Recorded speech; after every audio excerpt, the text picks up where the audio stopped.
Well, guys, here we are again with another weekly roundup already. I know the time is just flying right by. Donald Trump has been in office for 13 weeks now, which means we've officially crossed over that 3-month mark. He's got 195 weeks left to go. And if you are counting down those days, it is 1,366 days until hopefully this fascist freak just leaves the White House. And with any luck at all, like I've been saying, maybe he won't even make it that far. Let's just hope, right? Now, the weekly roundup is when we gather up a whole bunch of random clips throughout the week. They don't necessarily touch on any particular topic, but I think in this week's batch of clips, we're actually going to crank the absurdity levels up quite a bit because I found a nice compilation of clips with a whole bunch of crazy things being said. So without further ado, guys, let's go ahead and get started with this first clip where you've got Tudor Dixon going out there and saying that, well, you guys should really fear AOC and her fighting oligarchy tour. If you guys do appreciate my work, please do remember to hit that subscribe button. A difference that really matters when you talk about all of these people to show up to see AOC. They are really going to see AOC. And I've gotten criticism for saying this before because people are saying, oh, you're praising her. No, you should fear this. You should pay attention to why people go there. They go there because even though she is saying horrible things and she is spewing rhetoric that we cannot imagine actually going into law in the United States of America, she believes it. She is authentic. She lives it. It is inside of her. Ooh, AOC, so scary. Yeah, we should fear her, guys. She's only talking about making sure the tax code is fair enough that billionaires are actually paying their fair share. Oh no, guys, she's talking about health care for every individual in this country. Oh, good Lord. What a terrible, terrible thing for AOC to be saying. Are these people absolutely serious? What is going on here? Since when is it? What is this rhetoric?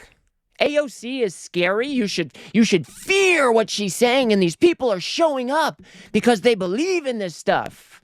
Yeah, man, I do believe in this stuff. I do believe that we should have a fair tax code. I do believe that we should have some sort of universal health care for everybody in this country. I do believe that we should have, Head Start programs and other programs or parental leave. Yes, I believe in this stuff. I think that America can be great when we implement these types of programs. To come out here and try to fearmonger as though AOC is some satanic cult worshiper, I mean, come on, guys. Give me a break. Let's go ahead and move on to this one, where you've got Riley Gaines. She's really upset that the people on the left, they just don't want to date her. And it's ironic because this is coming from the crowd that claims to be tolerant and accepting and embracing of diversity, but I will tell you what I've seen in my own personal experiences, they certainly don't embrace diverse thought. Oh no, guys. We don't embrace fascist ideology. Oh, we don't embrace a wannabe authoritarian trying a fascist coup of our government. Yeah, I think we have to draw some lines somewhere, right? These people think they are so clever by saying that, oh, well, those people on the left, they pride themselves on being tolerant and inclusive, and then they won't date me? Yeah, we draw the line somewhere. If you're a Nazi, yeah, I probably don't want anything to do with you. If you support Donald Trump and all of his fascist roundups and stripping due process rights away and shipping people off to a gulag, yeah, I think I'm going to draw a line. These people are pathetic. They just cannot get outside of the MAGA bubble. They believe all of these conspiracy brain things and then look at us like we're crazy because we're not down with all that crap. It's not too hard to figure out.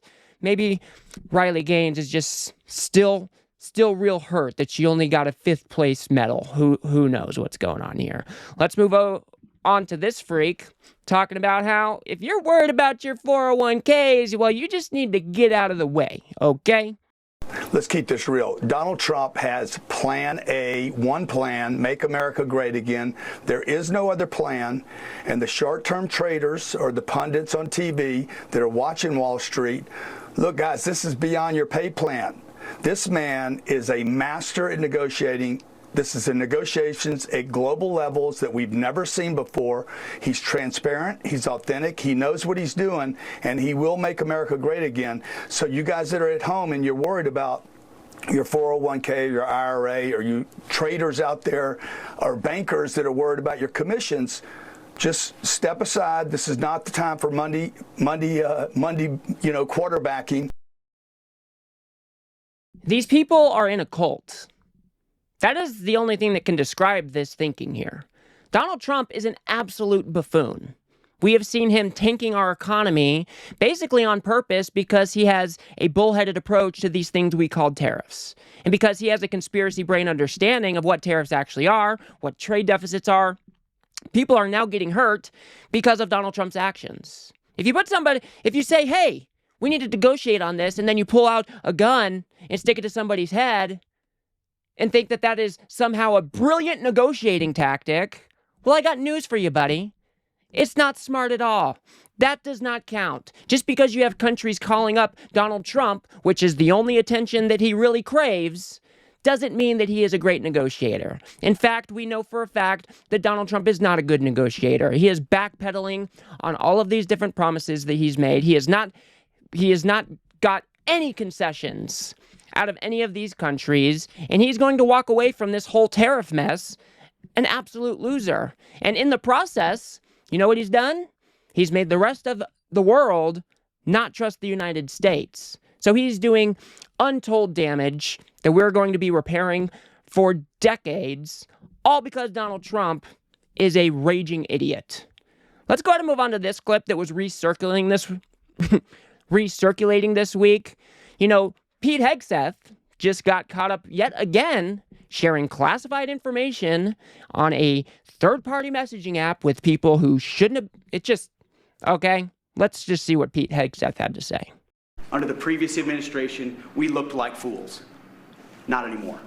President Trump has reestablished American leadership. The F-47 is part of it. And Mr. President, thank you for having the courage to do it and leading the way for all our warfighters. Yeah, the Biden administration, those were the fools, guys. It wasn't Pete Hegseth. It wasn't Pete Hegseth sharing classified military information on a third-party messaging app. That's not foolish, no. Now, it wasn't Pete Hegseth sharing that information with his wife and his personal lawyer and his brother. Oh, no, guys, that's not foolish. It was the Biden administration. Give me a break. The incompetence in this administration has been absolutely out of this world. And for anybody to try to compare the Biden administration to what we have now and think that the Trump administration is on top, wow, I got a bridge to sell you or something. Absolutely insane. Let's go ahead and move on to this next clip. And honestly, I think Don Bacon is he's kind of becoming a staple on the weekly Roundup. Here he is criticizing Pete Hegseth for those classified information leaks. If this were your Secretary of Defense, what would you do? Well, I wouldn't tolerate it. I would hold them accountable and I'd fire them. You can't put classified information, and I guarantee it, if you're talking about when you're launching aircraft to attack Yemen, and you do that 2 hours before the missions, that is classified. That's operational details that you want to protect. Now, obviously, this should be a no-brainer, right? If you got Pete Hegseth in a third-party messaging app, and he's talking about the different aircraft we're going to use, the different weapons we're going to use, the timing and the sequencing of the attack, anybody with half a clue should understand that that is very, very highly sensitive information. That if that information were to get leaked somehow, or somebody was able to hack into Pete Hegseth's personal phone, which is where he was talking about these things from, if that information got leaked, you're putting American soldiers at risk. We already know that the Houthis have been able to take down some of our aircraft before. And if this information got into their hands, it could have spelled disaster for some of America's soldiers. It's an absolute no-brainer. And I think Don Bacon coming out and saying, absolutely, this guy should be fired is the absolute right call. And we need more Republicans like him to stand up and do the right thing here. We have incompetence at nearly every single level of this administration. And near the top of that heap is Pete Hegseth. and he is leading the strongest and most capable military in all of the world. It is absolutely insane that he is still there. He already got caught sharing classified information once. He just got caught again. I mean, how many other times has he done this that hasn't been caught? He is putting American lives at risk, and he should be removed. Let's go ahead and move on to this doozy of a clip where Jesse Waters is talking about Trump derangement syndrome, but let's just go ahead and watch it first. So they're having a hard time coming to grips with reality. Clinical psychiatrists call this a psychotic break, when you sever yourself from reality and live in a different world that you've created in your own mind. Oh man, these people do they not see it? They still don't believe that the 2020 election, that Donald Trump lost the 2020 election. In fact, they got so riled up about it that they stormed the Capitol and tried to lead an insurrection against the United States of America. Donald Trump is the most lying president that this country has ever seen. Donald Trump has built a conspiracy bubble that the MAGA folks live in. And you're going to come at us and say, oh, because we point that out, we're somehow deranged, that we've detached ourselves from reality? I mean, give me a break, folks. These people live in a conspiracy world, and we talk about this actually a lot on this show. We've got a subsection of our society that lives in this MAGA conspiracy world, and it makes it very, very difficult to have conversations with these people because they can't even agree on a basic set of facts. Donald Trump has been waging a war on truth in this country ever since he came onto the political scene, and it is they who are detaching from reality. It is they who do not live in this real world. I just couldn't believe that's where they're going with it. There is such a thing called Trump derangement syndrome or something like that. MAGA wants to point at everything and say, oh, you just have TDS, guys. You just have Trump derangement syndrome. I would argue that us pointing out the fascist tendencies or the authoritarian impulses of Donald Trump, I think that is the reasonable thing. And for you to point at us and say, oh, well, you got Trump derangement syndrome, I think that's a problem with you guys. Let's go ahead and move on to this one where Al Gore was getting quite feisty that our country is headed down the path that it is currently headed. Our Constitution, written by our founders, is intended to protect us against a threat identical to Donald Trump, someone who seeks power at all costs to get more power. Yeah, and that's exactly what Donald Trump has been doing ever since he got into office for the second time. He's going after law firms, and then he tries to get them to donate all of this pro bono work as some sort of quid pro quo. He's going after news agencies, trying to get them to settle. He is trying to exert so much power over so many different aspects of our lives that it is almost unthinkable. It is insane that we currently have a president of the United States who is rounding up innocent people and stripping their due process rights away and then shipping them off to a gulag down in El Salvador.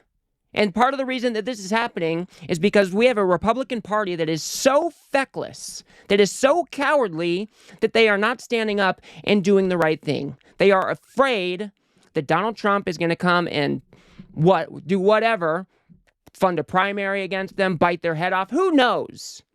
But they are not standing up to do the right thing here. And now we are heading down this authoritarian rabbit hole. And if they do not stand up soon, man, I just don't know what's going to happen.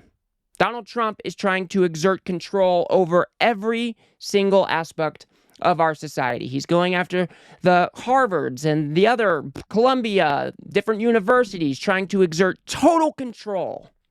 This is not how our system is supposed to work. We live in a democratic republic.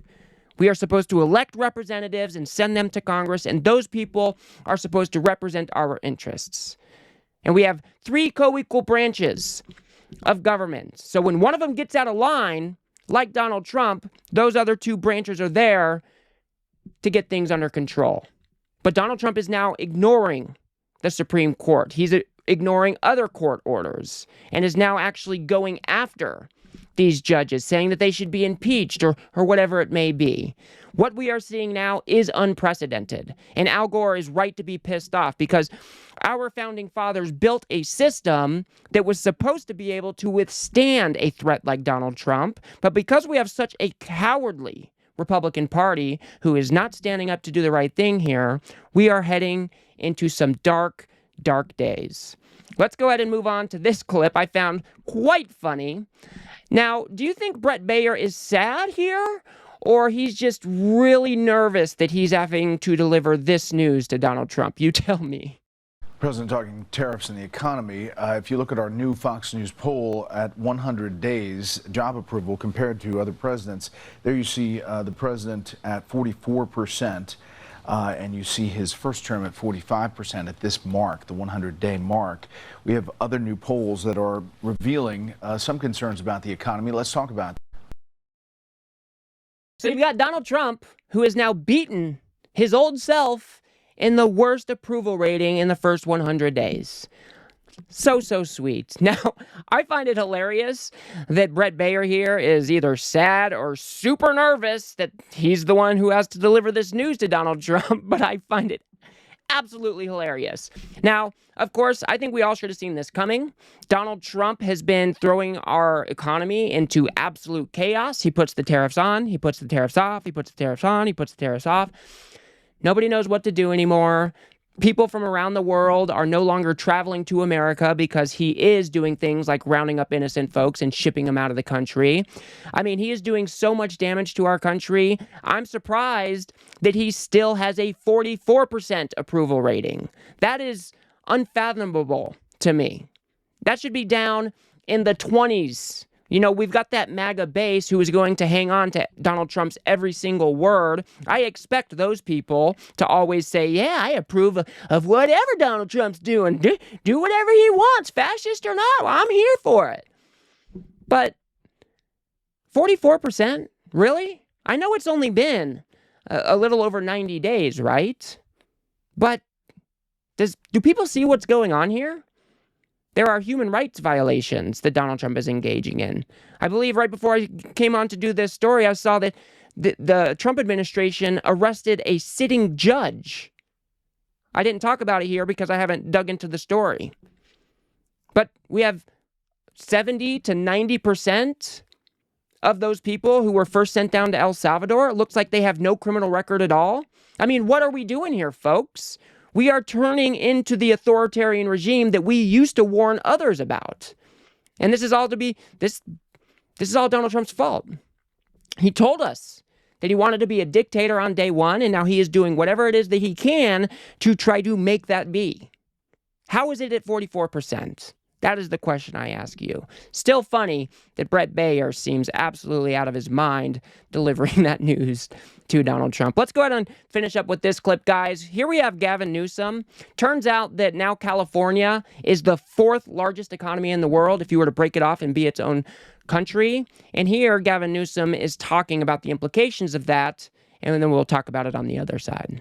I mean, it's a big blue state with $4.1 trillion a year economic output. We're 14% of the GDP in the United States of America, 50% more than the next big state. But I also want people to understand that this is a donor state.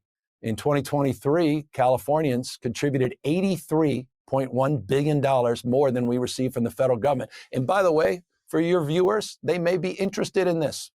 That state, Texas, took $71.1 billion.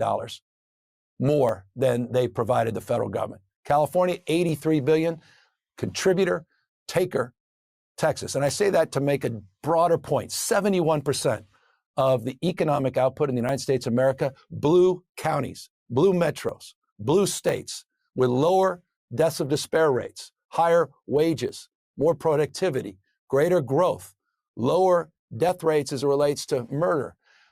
It is a mythology that somehow red states are dominating and blue states are struggling. It's factually untrue. And Yeah, he's exactly right about this. And the reason that I brought this clip up this week is because how long have we heard that Donald Trump or other people in the MAGA movement, how many times have we heard them demonize blue cities? I mean, it is a staple in the MAGA ethos. They do this on a constant basis. But what they don't realize is that most of our economic output is coming from blue cities, blue states, blue areas. People travel into the city to get work done. That is where our most, most of our innovation goes on there. And then you look at the red states in the rural areas, they are struggling a little bit more. I don't like that we have to classify a donor state versus a recipient state. I don't like that dichotomy, but this is what the MAGA people have done to us, right? They have been demonizing blue cities and blue states for decades. And it's about time that we start fighting back on their own terms. People go to blue cities and blue states because they're just better places to live, right? Now, could blue cities and blue states do a better job of making sure that taxpayers or tax dollars are going to work in an effective way? Absolutely. You have no argument with me there. But when we look at the overall picture, when we look at economic output, it is blue cities and blue states that is driving this country forward. And we cannot let people in the MAGA movement forget that. We cannot let conservatives forget that. And it's about time that we start fighting back on their terms. I am so sick of them demonizing half of the country all of the time. Now, I don't think we need to demonize red areas. I don't think that is necessary, but we have the facts on our side. So we need to use those facts and make sure people know what is actually going on here. So those are the clips that I had for you this week, guys. Like I said, the absurdity level is quite high this week. It's been a dark 3 months. That's for damn sure. Kilmar Abrego Garcia is still not back home.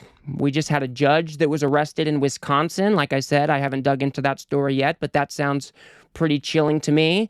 We all have to stand up and fight. The moment is here. The fascist coup is underway. The authoritarian takeover is ongoing. And if we do not stand up and fight now, we will lose our country. So do whatever you can to get involved. Go to local community groups, local democracy groups, get involved in your next protest, start doing some networking. We can fight back and we can win against this fascist administration. So I will leave it there for now, guys. If you guys got anything out of this video, please do remember to smash that like button and subscribe. Maybe share with a friend or two. I'd very much appreciate that.